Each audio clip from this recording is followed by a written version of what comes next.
நம்ம ஹீரோவோட வாழ்க்கையில அப்படி என்ன ஒரு கேஸ் புரட்டி போடுச்சு அப்படிங்கிற மாதிரி ஒரு பிளாஷ்பேக்கு இப்போ போனா நம்ம ஹீரோவோட அப்பா ஒரு போலீஸ்காரங்க. ஸோ அதனோட பவர்ல அப்படியே நம்ம ஹீரோவும் போலீஸ் ஆகணும்னு சொல்லிட்டு சப் இன்ஸ்பெக்டரா புதுசா ஜாயின் பண்ணியிருக்காரு. ஊர் உலகத்துல எந்த தப்பு நடந்தாலும் உடனே தட்டி கேட்கிற ஒரு நேர்மையான போலீஸ் ஆபீசர். அப்படி இருக்கும்போது நம்ம ஹீரோ வந்துட்டு டியூட்டில இருக்கும்போது ஒரு கம்ப்ளைண்ட் ஒன்று வருது. என்னன்னா தன்னோட பொண்ணு கடைசியா ஹால் டிக்கெட் வாங்குறதுக்காக காலேஜுக்கு போன பொண்ணு திரும்ப வரல அப்படிங்கிற மாதிரி. எவ்வளவு நேரம் நாங்க தேடி பார்த்துட்டோம், ஒரு நைட்டு முழுக்க இருந்து பார்த்துட்டோம், ஆனா எங்க பொண்ணு இது வரைக்குமே வரலங்கிற மாதிரி ஒரு கம்ப்ளைண்ட் ஒன்று ரைஸ் ஆகுது. சரின்னு சொல்லிட்டு நம்ம ஹீரோவும் அதை விசாரிக்க போறாரு. ஃபர்ஸ்ட் அந்த பொண்ணு பஸ்ல இருந்து இறங்கி ஒரு டீ கடை ஓரமா நடந்து போனதாவும் அந்த இடத்துல இருக்கிற ஒரு டீ கடைக்காரர் இந்த மாதிரி மீன் வாங்கி வச்சிருக்கிறதாவும் அந்த பொண்ணுகிட்ட சொன்னதா சொல்லி ஒரு வயசானவர் சொல்றாரு. அது மட்டும் இல்லாம அந்த பொண்ணு போகும்போது பின்னாடியே 2 பசங்க போனானுங்க அப்படின்னு அந்த வயசானவர் சொல்றாரு. ஆனா அந்த பசங்க பொதுவா அதே இடத்துல வந்து தம் அடிச்சுட்டு டீ குடிக்கிற பசங்க தான் அப்படிங்கிற மாதிரி அவரும் சொல்றாரு விசாரணையில. சோ நம்ம ஹீரோவும் போலீஸ் டீமும் அந்த பக்கமா நடந்து போயிட்டு விசாரணை பண்ணிக்கிட்டே இருக்காங்க. நம்ம ஹீரோவோட இமேஜினேஷன்ல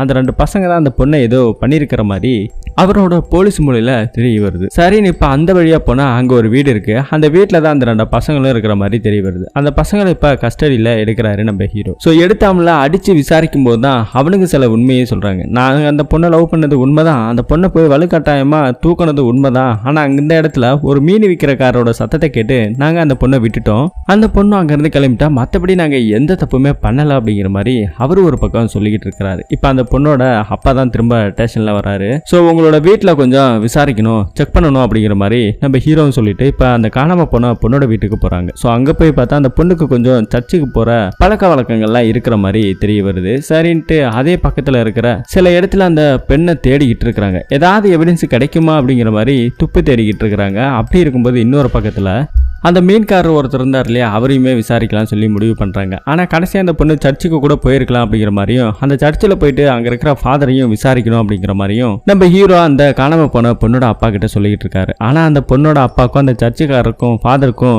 ஏதோ கொஞ்சம் தகராறு இருக்கிறதா ஊருக்குள்ள தெரிய வருது. இதே ஒருத்தன் ஒட்டு கேட்டுட்டு அந்த சர்ச்சுக்குள்ள அந்த போலீஸ்காரங்களே விடக்கூடாது, அவங்கள தடுத்து நிறுத்தணும் அப்படிங்கிற மாதிரி இவங்களுக்குள்ள ஒரு பஞ்சாயத்து ஒன்று ஓடிக்கிட்டு இருக்கு. ஸோ அதனால மொத்த ஊருக்காரங்களும் நம்ம ஹீரோ அந்த சர்ச்சுக்குள்ள போறதுக்கே விட மாட்டாங்க. பெரிய பிரச்சனை பண்றாங்க, அடிதடி ஆகுது. அதே இடத்துல அந்த இடத்துல ஒரு ஹையர் ஆபீசரும் வராங்க. நீங்க இந்த சர்ச்சுக்குள்ள எல்லாம் எதுவும் போக கூடாது அப்படிங்கிற மாதிரி இவங்க பேசிக்கிட்டே இருக்கும்போது அங்க ஒருத்தவன் தேடின இடத்துல ஒரு பழைய குளத்துல இருந்து ஒரு பெண் சடலம் ஒண்ணு எடுக்கப்பட்டிருக்கு அப்படிங்கிற மாதிரி சொல்ல வராங்க. நம்ம ஹீரோக்கு பயங்கர ஷாக். இப்ப எடுத்து பார்க்குற அந்த பொண்ணம் அந்த காணாம போன பொண்ணோட சடலமா இருக்கு. அவங்க அப்பா கதறி துடிக்கிறாரு. இது நாள் வரைக்கும் அந்த காணாம போன பொண்ணோட அவங்க அப்பா தான் பொண்ணு வேற ஒருத்தனே அவனது காதலிச்சு அவன் கூட ஓடி போயிருப்பா அப்படிங்கிற மாதிரி ஒரு மனதனிமையில தான் இருந்திருப்பாரு. ஆனா இப்படி கொடூரமான முறையில தான் பொண்ணு இப்படி சித்திரவாதம் பண்ணி கொலை பண்ணி இருக்கிறதும் சில நகை கீறல்கள் இருக்கிறதும் அந்த பெரியவருக்கு தெரிய வருது. இப்ப திரும்பவும் கஸ்டடியில் எடுத்து அந்த பசங்களை அடிச்சு விசாரிக்க ஆரம்பிக்கிறாரு இன்னொரு ஹையர் ஆபீசர். அதே நேரத்துல நம்ம ஹீரோவை இதை பத்தி நீ எதுவும் விசாரிக்க கூடாது,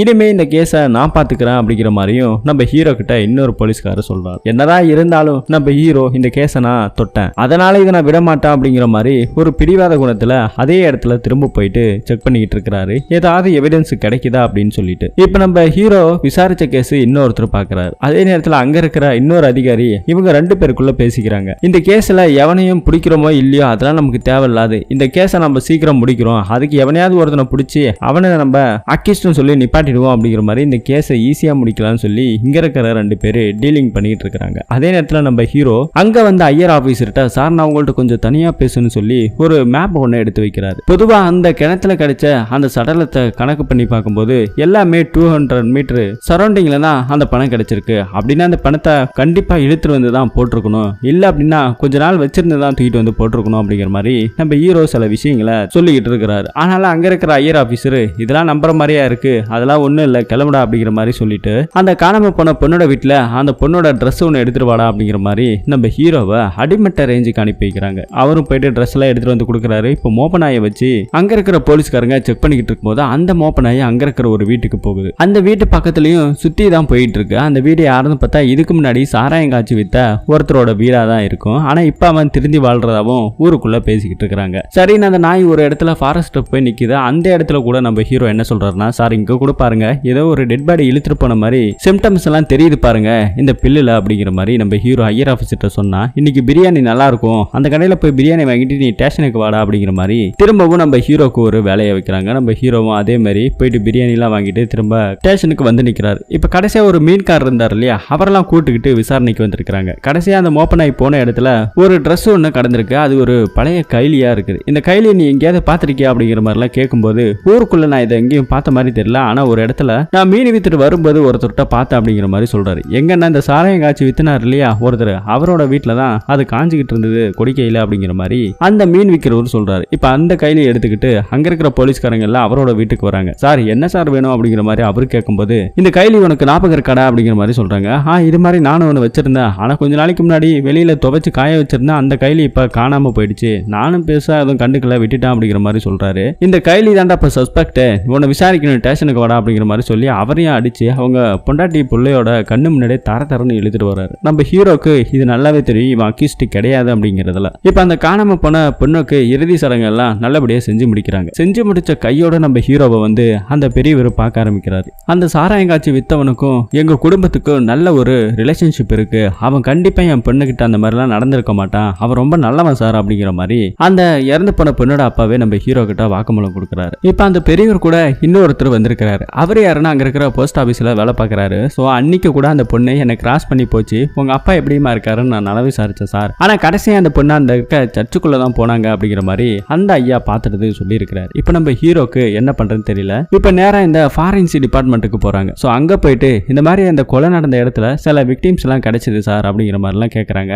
அந்த கேஸை எடுத்து விசாரிச்சவங்ககிட்ட அங்க இருக்கிற ஆபீசர் போன் பண்ணி கேட்கும்போது அவங்க என்ன சொல்றாங்கன்னா, அந்த கொலை நடந்த இடத்துக்கும் அந்த டெட் பாடிக்கும் சம்பந்தமே கிடையாது அப்படிங்கிற மாதிரி தான் அவங்க ஒரு பக்கம் சொல்லிட்டு இருக்காங்க. இது எல்லாமே போலீஸ்காரங்க வலுக்கட்டாயமா பண்ணதால அவங்களா ஒரு ரூமுக்குள்ள போயிட்டு விசாரணை பண்ண சொன்னதால நாங்க அங்க இருக்கிற எவிடன்ஸை மட்டும் தான் கலெக்ட் பண்ணோம், ஆனா இது எதுவுமே மேட்ச் ஆகல அப்படிங்கிற மாதிரி இவங்க சொல்லிக்கிட்டு இருக்காங்க. அங்க இருக்கிற ஐயர் ஆபீசர் நம்ம ஹீரோ கிட்ட, உன்னோட கேஸ்ல நீ தெளிவா இருக்க அப்படின்னா உனக்கு சஸ்பெக்டா இருக்கிறது அந்த சர்ச்சு தான், சோ அப்படி இருக்கும்போது அதுக்குள்ள நீ போறதுக்கு ட்ரை பண்ணு அப்படிங்கிற மாதிரி அங்க இருக்கிறவரு சொல்றாரு. பொதுவா அந்த இடத்துல தான் உனக்கு சந்தேகம்னா அங்க நம்ம ஃபர்ஸ்ட் நம்மளோட சோதனையை ஆரம்பிக்கணும் அப்படிங்கிற மாதிரி சொல்றாங்க. அதுக்காக நம்ம ஹீரோ என்ன பண்றதுன்னு தெரியாம முழிக்கிறார். அதே நேரத்துல இப்ப அந்த சர்ச்சில் தான் காமிக்கிறாங்க. நைட் டைம்ல எவனோ ஒருத்தன் கதவை படிச்சு அங்க இருக்கிற சில பொருளை திருடுற மாதிரி தெரியுது. சத்தம் கேட்டதால அங்க இருக்கிற சர்ச்சு ஃபாதரை இப்ப காமிக்கிறாங்க. அவர் அங்க ஏஞ்சி வர்றாரு. அந்த திருட அங்க இருந்து தப்பிச்சு ஓடுறான். இப்ப அடுத்த நாள் காலையில நம்ம ஹீரோ தப்பிச்சு போன அந்த திருடனை அந்த பக்கமா ரவுண்ட்ஸ் வரும்போது பிடிச்சதாவும் சொல்லி அங்க இருக்கிற சர்ச்சு ஃபாதர் கிட்ட சொல்றாரு. சர்ச்சு ஃபாதரும் பெருசா கேஸ் எதுவும் வேண்டாம் சார், அதான் பொருள் எல்லாம் கிடைச்சிக்கிச்சு,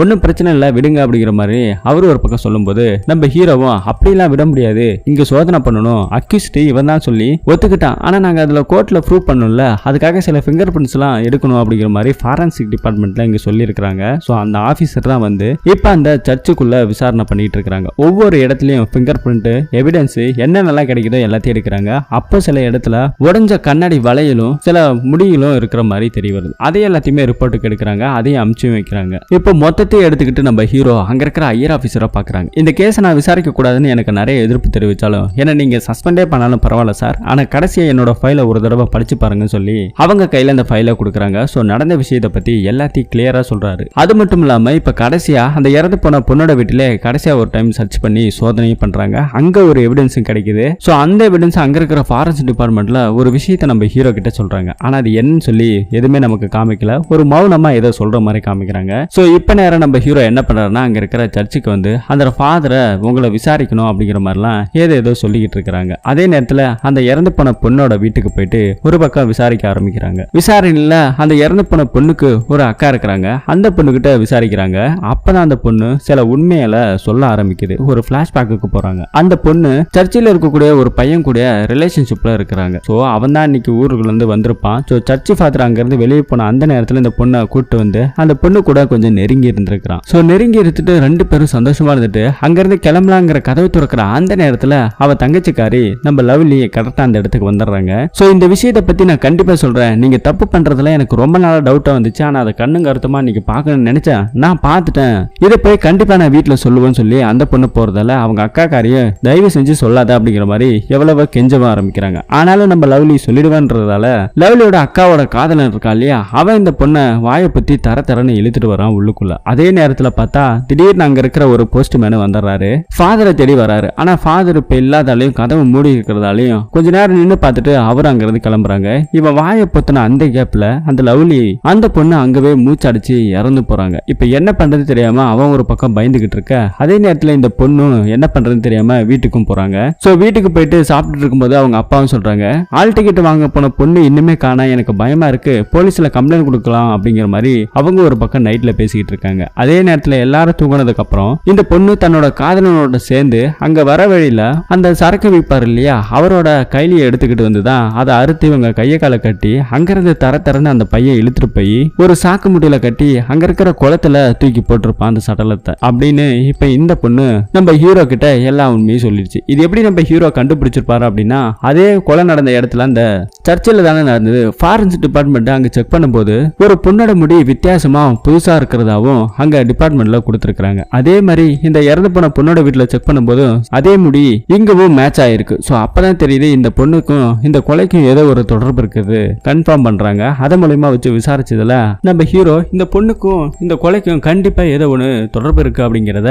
கண்டுபிடிச்சு இப்ப அந்த பையன் தானே கொலை பண்ணா, அவன் எங்க இருக்கான் அப்படிங்கிற மாதிரி அந்த சர்ச் ஃபாதரை விசாரிக்க கூட்டதே இவனை பிடிக்கிறதுக்காக தான். இப்ப அந்த சர்ச் ஃபாதரோட போயிட்டு அந்த பையனை அரெஸ்ட் பண்றாங்க நம்ம ஹீரோ. இப்ப அரெஸ்ட் பண்ணி ஸ்டேஷன்ல வைக்கிறாங்க. ஹையர் ஆபீசருக்கும் இப்ப இன்ஃபார்ம் பண்ணிடுறாங்க, கொலை பண்ணது இவன் தான் அப்படிங்கிற மாதிரி சொல்லிடுறாங்க. இப்ப நாளைக்கு காலையில கோர்ட்ல சப்மிட் பண்ணணும், மத்த விஷயத்த நான் பாத்துக்கிறேன், ஆனா உன்னோட கவனம் அந்த அக்யூஸ்ட் மேலதான் இருக்குன்னு சொல்லி அங்க இருக்கிற ஹையர் ஆபீசரும் சொல்றாரு. அது மட்டும் இல்லாம சர்ச்சில் இருந்து நிறைய பேர் போராட்டம் பண்ணுவாங்க நாளைக்கு காலைல, மீடியாக்காரங்களா வருவாங்க, அவங்களை எல்லாத்தையும் நான் ஃபேஸ் பண்ணிக்கிறேன், பார்த்து கவனமா கூட்டிட்டு போ அப்படிங்கிற மாதிரி அவரும் நம்ம ஹீரோ கிட்ட சொல்றாங்க. அதே மாதிரி அடுத்த நாள் காலையில கையில விலங்கோட போட்டு அந்த அக்யூஸ்ட கூட்டிட்டு போறாங்க. கூட்டிட்டு போன கொஞ்ச நேரத்துல மேல போகும்போது அங்க இருக்கிற நம்ம ஹீரோவோட கையை தட்டி விட்டுட்டு அங்க இருந்து தப்பிச்சு வேகமா ஓட ஆரம்பிக்கிறான். அவனை ஃபாலோ பண்ணிக்கிட்டே நம்ம ஹீரோவும் கூட இருக்கிற இன்னொரு 3 கான்ஸ்டபிளும் துரத்திக்கிட்டே போறாங்க. ஆனா ஒரு கட்டத்துல அவன் ரயில்வே ட்ராக்குக்கு எகிரி குதிக்கிறான். எதிர்பாராத விதமா ஆப்போசிட்ல வந்த ரயில்ல அடிச்சு அவன் ஸ்பாட்ல இறந்து போகிறான். இதனால நம்ம ஹீரோவும் ஹீரோ கூட உதவியா இருந்த 3 கான்ஸ்டபிளும் அவங்களோட அஜாக்கிரதையால தான் இந்த அக்யூஸ்ட் இறந்து போயிட்டான் அப்படிங்கிறதுக்காக